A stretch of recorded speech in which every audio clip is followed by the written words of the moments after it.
La mañana, por acá nosotros hablando de lo que acontece en nuestra ciudad y lo que acontece en el mundo. Por cierto, antes de darle la bienvenida a nuestra increíble invitada del día de hoy, que vamos a ahondar en temas que yo sé que a ustedes les va a parecer interesante, quiero destacar que el día de ayer, entre lluvia y esa tormenta tropical que se vivió, rayos, un fake news que fue que cayó un rayo frente a un instituto universitario en Barcelona, es falsa esa información, no cayó ningún rayo por allá, eso está tranquilamente intacto. Y luego de esta tormenta se enrojeció el cielo, increíble cómo se vio de bonito el cielo el día de ayer, una esperanza, algo esperanzador. Muchos estados de WhatsApp se vieron abordados por esta bonita imagen. Tenemos acá entonces en vivo a Alejandra Alibrandi, vamos a ver si dije bien el nombre, Alejandra Alibrandi. ¿Cómo estás, Alejandra?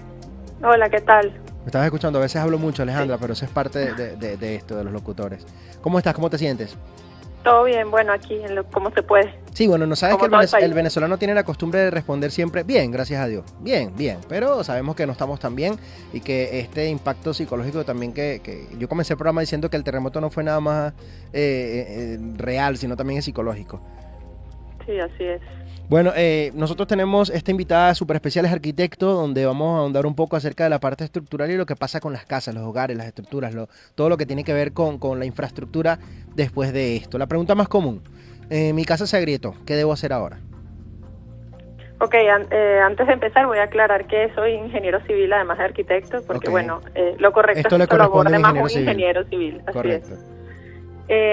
Bueno, cuando la casa se agrieta, que lo estamos viendo todos, lo importante es poder diferenciar si la grieta es en un área estructural o de mampostería. Esto es lo principal, porque en áreas de mampostería significa simplemente un daño que tiene que ser reparado para que no se te caiga la pared y no te quedes afuera, o no te quedes compartiendo casa con el vecino, o no te venga la pared, no se te venga encima en algún momento, pero eso no quiere decir que el edificio ha sufrido un daño estructural. Coloquialmente, mampostería podemos decirlo que es como una parte de relleno, no tiene nada que ver con una estructura que sostenga como tal el resto del edificio o la casa, para las personas que nos están escuchando.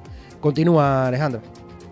Entonces, bueno, lo importante es, aunque las paredes que nosotros vemos de bloque de ladrillo son, como yo digo, muy escandalosas, porque llama mucho la atención el daño, porque es un daño que puedes ver a través. Es importante que la gente no entre en pánico con este daño, sino que se preocupe por el estado de las vigas y las columnas de su casa, que las identifique dónde están. Las vigas son las horizontales que van pegadas al techo, que aguantan la losa del techo, y las columnas son las verticales que están conectadas a estas vigas. Correcto. Esto es donde puedo realmente alarmarme. Si una viga o una columna sufrió algún daño, es donde ahí sí tengo que tener cuidado, porque es donde está el punto de quiebre, literalmente hablando. Exacto. Ok, ¿qué debo hacer? ¿Debo abandonar mi casa de inmediato? ¿Qué debo hacer si, por ejemplo, mi daño tiene que ver con la parte estructural?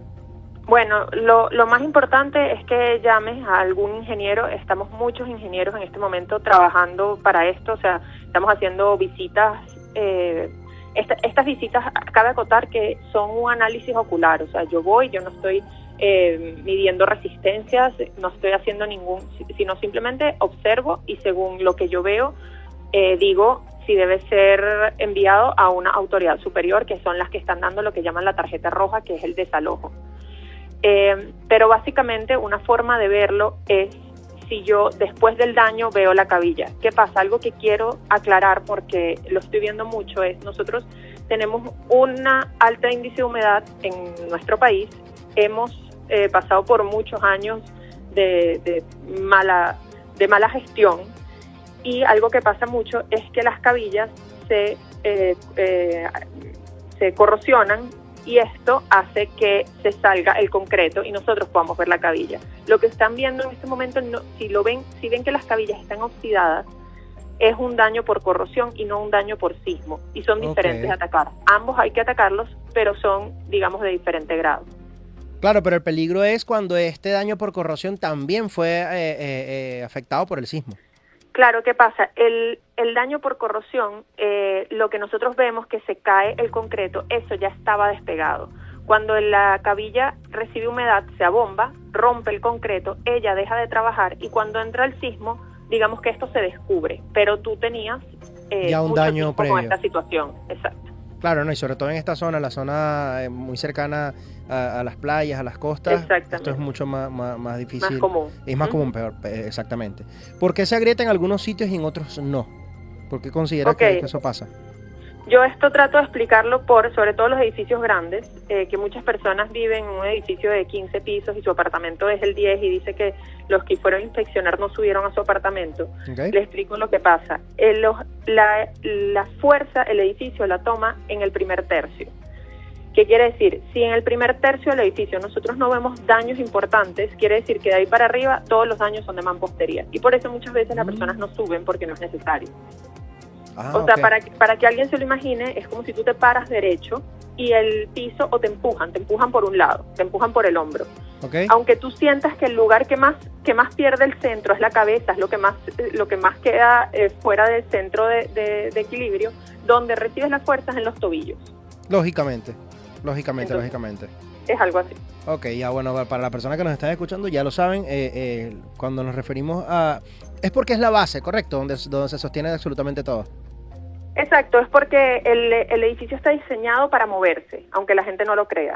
Nosotros diseñamos los edificios para que ellos se muevan y no se quiebren cuando entra el sismo. La parte de arriba, que está más lejos del piso, siempre, al igual que un columpio, es donde se va a mover, donde se va a alejar más del centro.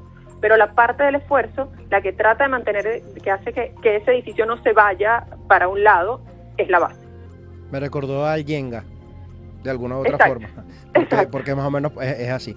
Bueno, Ale, nosotros vamos a hacer un pequeño corte musical y ya regresamos. 9:35, bueno, y quiero aprovechar de saludar a una invitada especial que está por acá en cabina, Adelaida, que nos está visitando desde la ciudad capital. Y ahorita debería conversar contigo, Adelaida, a ver cómo está la cosa por allá, pero cuando salgamos de nuestra invitada, porque yo te voy a obligar a hablar por radio. Recuerden que esto es El Poncho por la Mega, donde sea, y nuestra invitada del día de hoy, vía telefónica, es Alejandra Alibrandi. Dime si lo dije bien, Alejandra. Sí, así es. Ok, bueno, porque a veces es difícil porque estos apellidos que son como de Cumaná, para mí son difíciles de decirlo. Es italiano, ¿correcto? Sí. Bueno, no venimos a hablar de eso, disculpa, después chismeamos de otra forma, vamos a ser serios. Continuamos con estos temas súper importantes para que la persona, desde el entendimiento y la buena información, pueda saber qué hacer. ¿Por qué los edificios se caen cuando hay terremotos? ¿Qué pasa en la estructura realmente? Bueno, cuando entra el sismo, el edificio está, como he tratado de explicar varias veces, está diseñado para deformarse.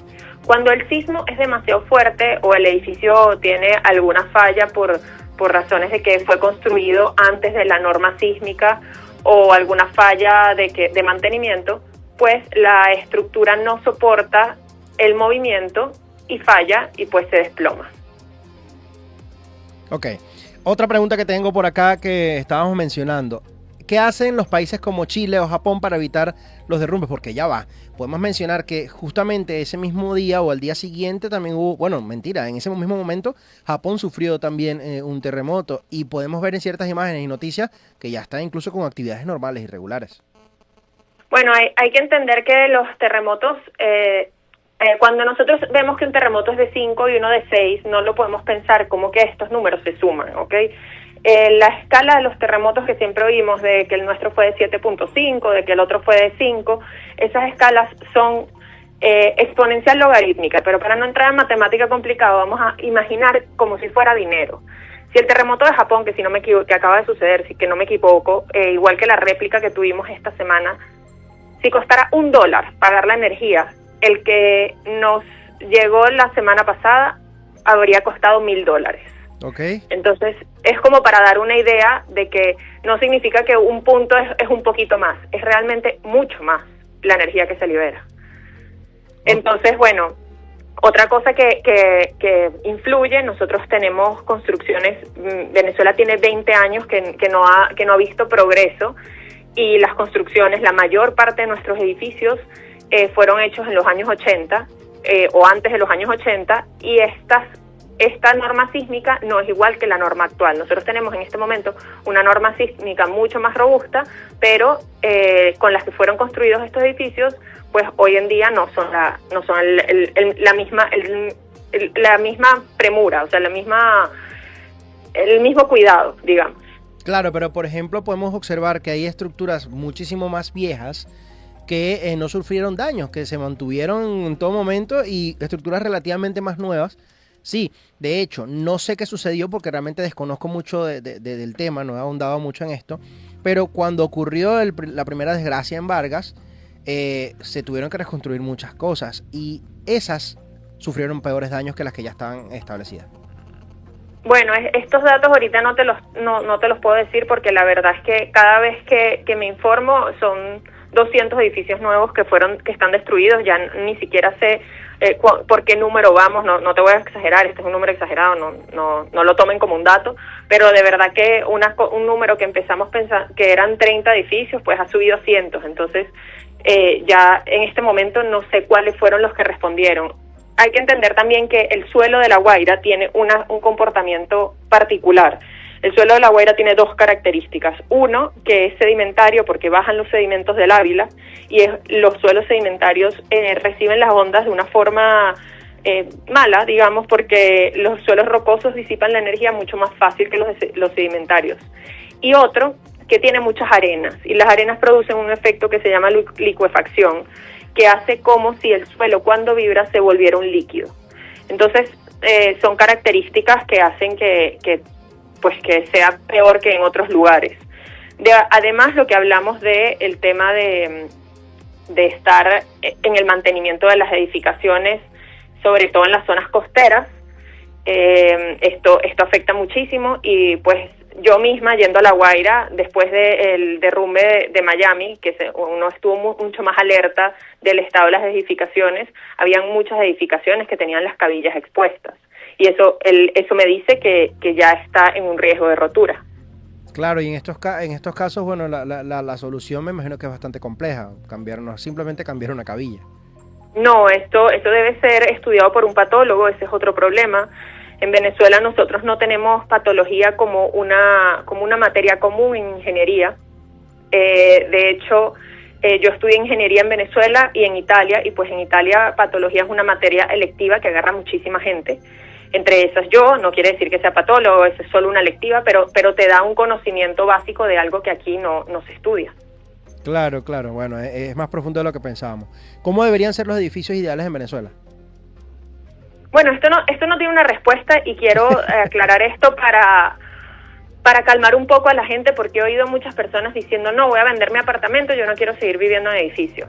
Cuando entra la onda tiene digamos como una velocidad en la que el edificio empieza a bailar con la onda. La onda, imagínense, era como un resorte en horizontal que viene y va a un ritmo.